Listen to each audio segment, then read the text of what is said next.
যেসব পাপের কারণে সরাসরি জাহান্নাম ঘোষণা হয়েছে, তার একটি বড় পাপ হচ্ছে বদনাম, গীবাত, পরনিন্দা। সরাসরি জাহান্নাম ঘোষণা হয়েছে। যেমন শিরক করলে জাহান্নামে যাবে, যেমন বাপ মাকে গালি দিলে, বাপ মায়ের অবাধ্য হলে জাহান্নামে যাবে, যেমন মিথ্যা সাক্ষী দিলে জাহান্নামে যাবে, জেনায় লিপ্ত হলে জাহান্নামে যাবে, সুদ খেলে জাহান্নামে যাবে, ঘুষ দিলে জাহান্নামে যাবে, মানুষকে হত্যা করলে জাহান্নামে যাবে, এতিমের মাল অন্যায়ভাবে ভক্ষণ করলে জাহান্নামে যাবে, মানুষের উপরে অপবাদ লাগালে জাহান্নামে যাবে।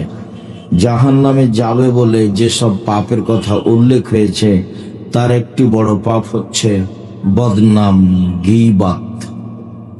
সম্মানিত দিনী ভাই বোন, বিষয়টি আমাদের জন্য আরো জটিল এই জন্য যে পাপ দুই ধরনের, একগুলো আল্লাহর সাথে জড়িত, একগুলো মানুষের সাথে জড়িত। আল্লাহর সাথে জড়িত পাপ ক্ষমা হওয়া সহজ, কিন্তু মানুষের সাথে জড়িত পাপ ক্ষমা হওয়া সহজ নয়। মানুষের সাথে জড়িত পাপ ক্ষমা হওয়ার দুইটা পদ্ধতি। একটা হলো দুনিয়াতে ক্ষমা চেয়ে নিতে হবে, আর আরেকটা হলো বিচারের মাঠে নেকি দিয়ে পূর্ণ করে দিতে হবে।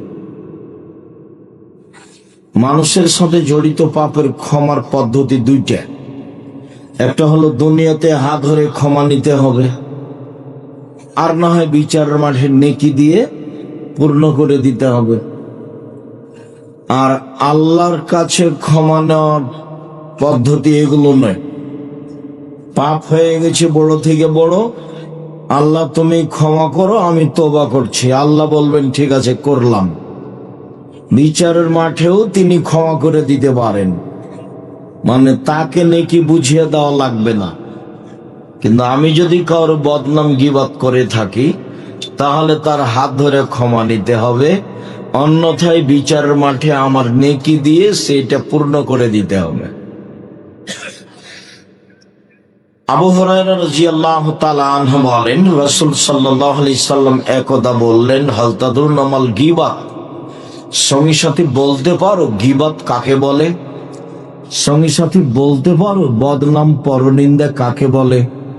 কালু আল্লাহ রাসূল আলাম। সাহাবীগণ বললেন, আল্লাহই ভালো জানেন, আল্লাহ রাসূলই ভালো জানেন, আমরা বলতে পারছি না গীবাত কাকে বলে। তখন আল্লাহ রাসূল বললেন, যিকরুকা আখাকা বা ইয়াকরাহ, তুমি তোমার ভাইয়ের কোনো কথা বলো আর ও যদি শুনতে পাই, তাকে যদি খারাপ লাগে, এটাই হলো গীবাত। শোনো, তুমি তোমার ভাইয়ের কোনো কথা কোনো জায়গায় বলছো, আর যার কথা বলছো ও যদি শুনতে পায়, তাকে যদি খারাপ লাগে, এটা হলো গীবাত। তুমি কারো কোনো কথা কোনো মানুষের সামনে বলছো, ওকে যদি এটা খারাপ লাগে, সেটাই হলো গীবাত। তো এই পর্যন্ত বলতে সাহাবীগণ বলছে না, রাইতা ইনকানা ফিহি মাকুল, তাহলে ঠিক আছে আল্লাহ রাসূল আপনি বলেন যে একটা মানুষ জেনা করেছে, তাই তো আমি বলছি জেনা করেছে, সেটাও কি গীবাত হবে? একটা মানুষ চুরি করেছে, তাই তো আমি বলছি যে সে চোর, তাহলেও কি গীবাত হবে? তা আপনি বলেন, তাহলে আপনার মতামত কি? তখন আল্লাহ রাসূল বলছেন, শুনো, ইনকানা ফিহি মা তাকুলু ফাকাদিগতাবতাহু, ও যদি চুরি করে থাকে তুমি বলো, তাহলে গীবাত। ও যদি জেনা করে থাকে আর তুমি বলো, তাহলে গীবাত। আর ওয়াইলাকুম মা ইয়াকুলু মা ফিহি ফাকাদিগতাহু, আর তুমি যদি ও এটা করেনি, তুমি তার ব্যাপারে বলছো ফাঁকা বাহাত্তাহ, তুমি তাহলে তার উপরে অপবাদ লাগালে। ও তো জেনা করেনি, তুমি বলে দিলে। ও তো গালি দেয়নি, তুমি বলে দিলে, তাহলে তুমি তার উপরে অপবাদ লাগালে। তো দুইটার শাস্তি দুই রকম। আমি যদি আপনার গীবাত করি, তাহলে আপনার হাত ধরে ক্ষমা নিতে হবে, তাছাড়া এই পাপ ক্ষমা হবে না। বিচারের মাঠে এই পাপ ক্ষমা হবে না। কাবা ঘরের গিলাফ ধরে কান্নাকাটি করলেও ক্ষমা হবে না। আজ থেকে নিয়ে মরা পর্যন্ত ক্ষমা চাইলেও ক্ষমা হবে না। ক্ষমা হবে না, হাত ধরেই ক্ষমা নিতে হবে। আরেকটা পথ হলো বিচারের মাঠে এই পরিমাণ নেকি দিয়ে দিতে হবে। এটা হলো গীবাত, এটা হলো গীবাতের শাস্তি। আর যদি অপবাদ হয় তাহলে ৮০ লাঠি। ৮০ লাঠি ছাড়া আপনাকে পবিত্র করার কোনো পথ নেই। তো নিজে বাড়িতে খেয়ে দোকানে বসে যে গীবাত করলেন, আড্ডা পিটলেন, এবার কি হলো? এটা কি করলেন? দিন রাজ্যে ছুটে বেড়াচ্ছেন মোটর সাইকেল নিয়ে, এ আর সেই আর কত কি যে বলছেন। তো সাংবাদিক এসেছে প্রতিষ্ঠানে, তো আমাকে কিছু জিজ্ঞাসা করছে। তো আমি বলছি যে আসলে তো এসব উত্তর আমি দিই না। তো তোমরা এই সাংবাদিকতা ছাড়া তোমাদের রুজি আর কোনো পথ নেই? রুজি ভিক্ষা করে খাও। আপনারা যারা এখানে সাংবাদিক আছেন, আপনাকে আমি কষ্ট দিতে চাইনি, তো দুঃখিত। সাংবাদিকতা মানে হলো মানুষের দোষ ত্রুটি জেনে পেপারে প্রচার করা। এর চেয়ে খারাপ কাজ দুনিয়াতে আছে? মানে রুজির কি আর কোন দুনিয়াতে পথ নেই? দিন মজুরি করে খেতে হবে। আমি তো বলেছি উপার্জনের পথ ৪টা। একটা হলো দিন মজুরি, সন্ধ্যায় টাকা শেষ। একটা হলো চাকরি, ২৫ দিনে শেষ। একটা হলো জমি চাষ, সমান সমান না হলো লস। আর একটা হলো ব্যবসা। তখন রাসূল সাল্লাল্লাহু আলাইহি সাল্লাম বললেন, সত্যবাদী বিশ্বস্ত ব্যবসায়ীরা বিচারের মাঠে নবীদের সাথে থাকবেন, শহীদদের সাথে থাকবেন, সিদ্দিকদের সাথে থাকবেন। এটা উপরে যেতে যেতে যেতে যেতে অনেক উপরে চলে গেল। তাহাজ্জুদ পড়ে রাসূলের সাথে থাকার সুযোগ হয় না।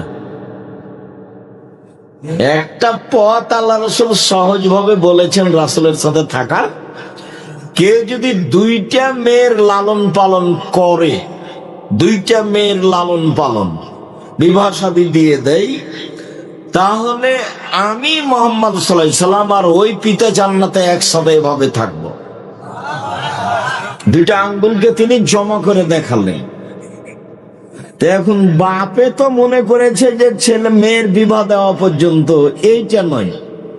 আল্লাহ রাসূল বলেছেন, আল্লামা তাকে বিদ্যা শিখিয়ে দিয়েছে, ও আদাবাহা শিষ্টাচার শিখিয়ে দিয়েছে, ও আহসানা ইলাইহিন্না তার সাথে ভালো আচরণ করেছে।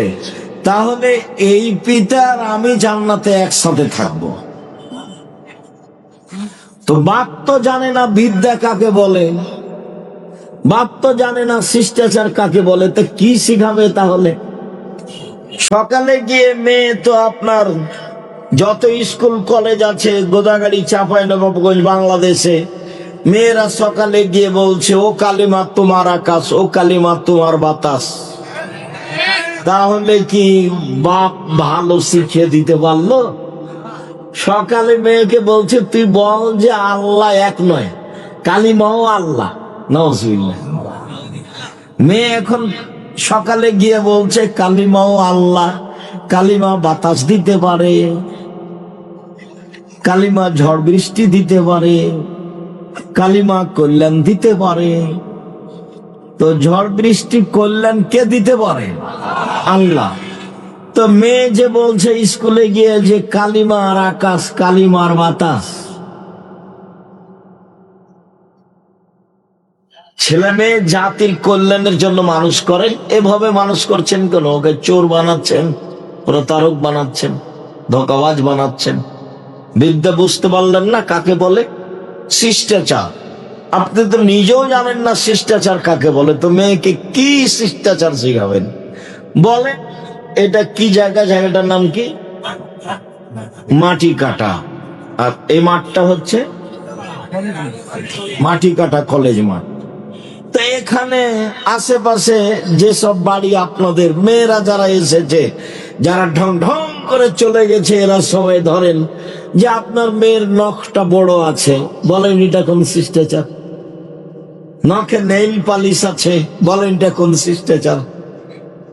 ইহুদি খ্রিস্টানদের পতিতালয়ের মেয়েরা নখে নেইল পালিশ দেয়।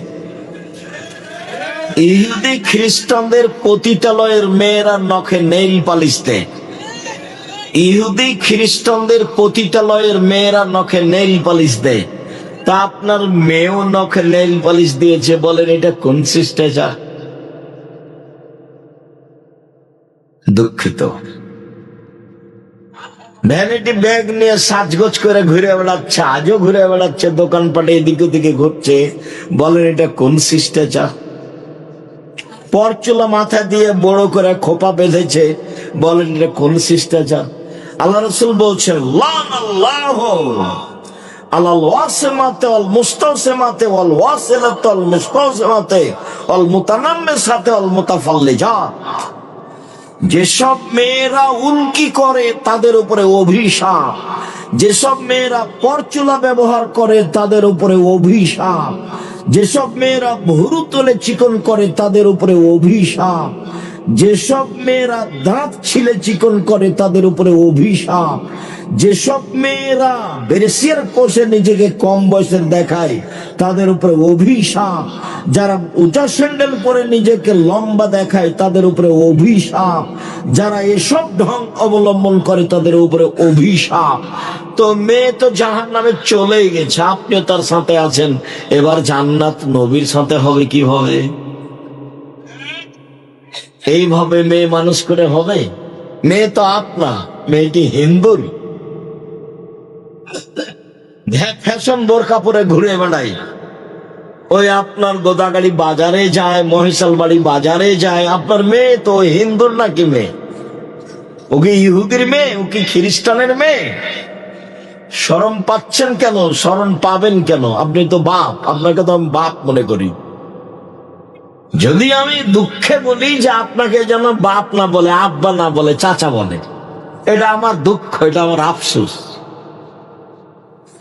এটা আমি বহুদিন থেকেই বলছি যে আপনার মতো স্ত্রীকে ওই মেয়ে যেন আপনার স্ত্রীকে যেন মা না বলে, বলবে খালা। কেননা তো মা হিসেবে দায়িত্ব পালন করেনি। যদি করে তাহলে আজকে এভাবে ও নিচু মানের মেয়ে কেন? ও ইতর শ্রেণীর মেয়ে কেন? ও নিম্ন শ্রেণীর মেয়ে কেন? ও রাস্তাঘাটের মেয়ে কেন? ও পতিতালয়ের মেয়ে সাজতে যায় কেন? ও ফ্যাশন বোরকা পরে কেন? ও নোংরা পোশাক পরে কেন? ও বেহায়া ঘুরে কেন?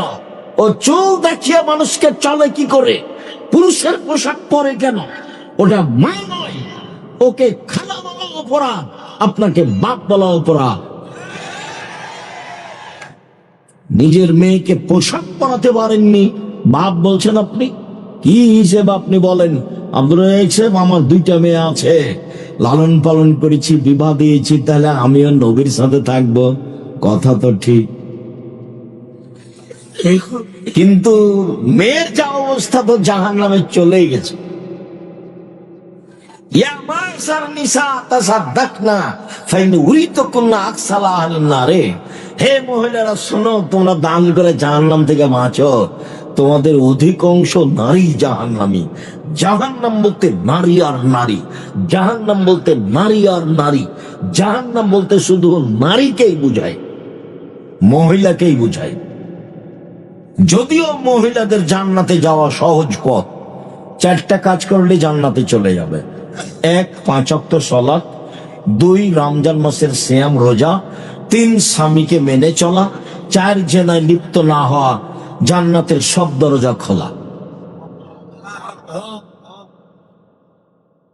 প্রত্যেক সহজ করে রেখেছেন আল্লাহ রাসূল। কিন্তু আপনি যে জান্নাতে রাসূলের সাথে থাকবেন, আপনার মেয়ের অবস্থা কি? ও কেন বাজারে গেল? আপনি কি মরে গেছেন? ওর গায়ে, ওর হাতে এখন একটা ভ্যানিটি ব্যাগ আছে, ওটা কেন আর তার সাথে? ওটাই কেন? ও কেন বাজারে যায়? ও কেন এভাবে চলে? ও কেন কাপড় কিনতে যাবে? ওর বাপ মরেছে, ওর শ্বশুর মরেছে, ওর ভাই মরেছে, ওর বোনের ছেলে মরেছে, ওর ভাইয়ের ছেলে মরেছে, একই দুনিয়াতে থাকে, ও যায় কেন? ওর শরম হয় না কেন? ওর হায়া হয় না কেন? ওর লজ্জা হয় না কেন? ওর শরম হয় না কেন? ইতস্তবোধ হয় না কেন? ও নিজেকে মনে করে না কেন যে আমি মহিলা? যে মনে করে না কেন? কেন মনে করে না? আয়েশা রাদিয়াল্লাহু তাআলা আনহা বলেন, আমি পায়খানা টয়লেটে গেছিলাম দূরে, এসে দেখছি জনগণ সব চলে গেছে, আমি এখন একাই, আমি বসে আছি। সাফনে মানে মুআত্তাল আমাকে দূর থেকে দেখে বুঝতে পেরেছেন। তিনি আমাকে দেখে চিনলেন কি করে? পর্দার আয়াত নাযিল হওয়ার আগে তিনি আমাকে দেখেছিলেন। আমি ছিলাম হালকা পাতলা মেয়ে। হাদিসে বোঝা যায় তার রূপের অভাব ছিল না, তবে অবশ্যই তিনি সারার মতো সুন্দরী ছিলেন না। পৃথিবীর সবচেয়ে সুন্দরী মহিলা হচ্ছেন ইব্রাহিম আলাইহিস সালামের স্ত্রী সারা। তবে তিনি সাফিয়াকে নিজের চেয়ে সুন্দরী মনে করতেন। কাজেই মাঝে মধ্যে তিনি বলতেন, হাসবুকালিন নিসা হাসবুকালিন নবী সাফিয়া কাদা ওয়া কাদা। আপনি সাফিয়ার অত সুন্দরী গুণ বলেন কেন? যে সাফিয়া সুন্দরী মহিলা, সাফিয়া এই মহিলা, আর সাফিয়া তো একটা খাটো মহিলা, আপনি তার এত প্রশংসা করেন কেন? এইটা আয়েশা রাদিয়াল্লাহু তাআলা বলেন এবং বুঝতে পারতেন যে সাফিয়ার কিছুটা সুন্দরী গুণ আমার চেয়ে বেশি আছে, এটা তিনি আঁচ করতেন। যখন এভাবে বলেছেন আরো তো একটা খাটো মহিলা, আপনি তার প্রশংসা করছেন, তখন আল্লাহ রাসূল বলছেন, হে আয়েশা, লাকাদ কুলতে কালিমাতাল্লাহ মাজাজাত বিহাল বাহরুল্লাহ মাজাজাতু। আয়েশা, তুমি যেই কথা বললে, এই কথা যদি সাগরে ফেলে দেওয়া হয় তাহলে সাগরের পানি ঘোলা হয়ে যাবে। তুমি খাটো বলেছ, বদনাম হয়েছে।